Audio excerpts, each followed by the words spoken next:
കഴിഞ്ഞ ആഴ്ച തിരുവനന്തപുരത്ത് വിഴിഞ്ഞത്ത് രണ്ട് സഹോദരന്മാർ ചേർന്ന് മറ്റൊരു സഹോദരനെ പരസ്യമായി പട്ടാപ്പകൽ നടു റോഡിലിട്ട് തല്ലിക്കൊന്നു.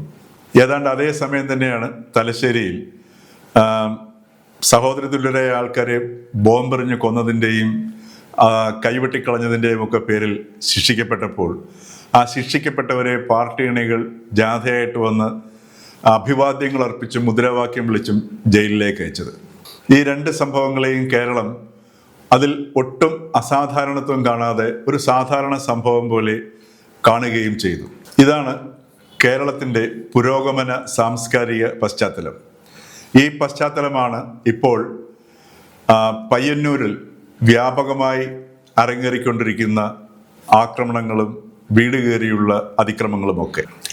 തിരുവനന്തപുരത്ത് വിഴിഞ്ഞത്ത് കണ്ട ആ സഹോദരന്മാരിൽ കണ്ട അതേ ക്രിമിനൽ സ്വഭാവം തന്നെയാണ് പയ്യന്നൂരിലും മറ്റും അരങ്ങേറിക്കൊണ്ടിരിക്കുന്ന സംഘങ്ങളെ ഈ അതിക്രമങ്ങളിലേക്ക് നയിക്കുന്നത്.